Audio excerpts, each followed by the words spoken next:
Now, this one's going to be a probably unnecessarily scary statistic, but it's important to talk about this one. This comes from volume 14 of Justice and Behavior, and it's that 80% of rapists with anger problems come from fatherless homes. 80%. Now, again, we have the poverty effect. That's always going to be a factor. But in order for someone to rise to the level of a rapist, that has to show a tremendous disregard for the value of a woman in order for this sort of behavior to be happening. So we're going to approach some of it from this standpoint. Part of it is a lot of boys, obviously we're talking about rapists, so we're probably talking males, and with anger problems in particular. So the implication is that they found that this correlation, there's anger and there's rape. So there's anger and it's being acted out on against women by showing a devaluation of women as human beings, that they're not being looked at as human beings. And some of this is a matter of basically teaching children to value women as a whole. So not just you because you're the mother, but that women are people too. They're not there just for the pleasure of men. Well, one of the challenges we have is that if your child were to grow up and all they see about women is what they see in the media, what they see in music videos, what they hear about in the music that they listen to, that kind of supports some of this idea. So you need to counterbalance it. Some people think like, well, if I just keep him away from all of that, that'll work. But you have limited control on what he's going to hear when he's out and about and when you're not there. So I like to counterbalance things. So when we're dealing with some of this, for him to value you as the mother, but also value you as a human being. Now, some of this can come about if some males grow up with the idea that, well, women are there to serve men. And some of that happens because, if you're a single mother, well, what do you have to do? You have to take care of your kids. And who does your child grow up seeing take care of their kids? Just you as the female. So it's like, what's your job as the woman? Your job is to do all the stuff.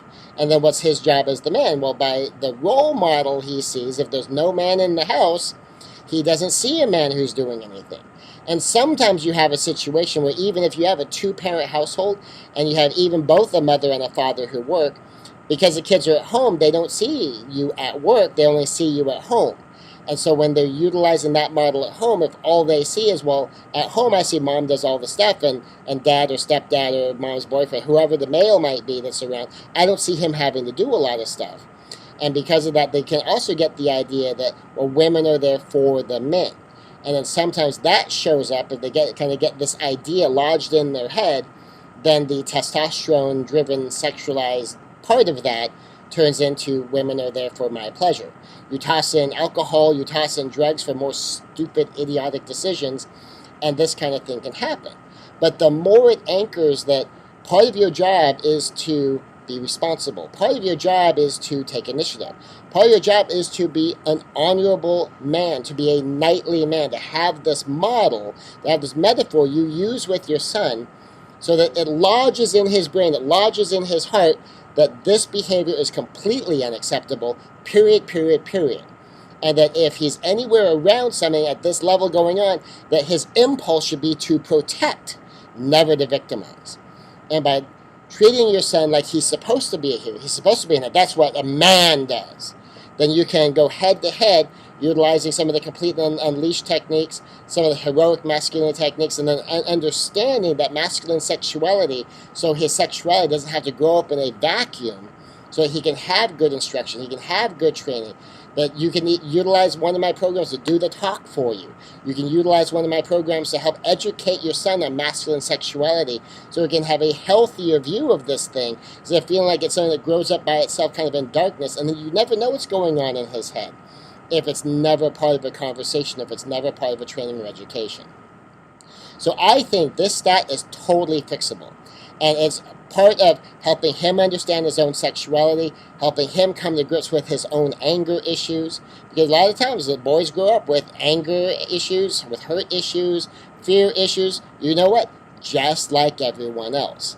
And sometimes male anger, and largely because of the level of testosterone that you have, tends to act out sometimes aggressively, sometimes even violently. And you'll see a lot more of that sometimes coming from the male side, and that's a lot, it's hormone driven, it's testosterone.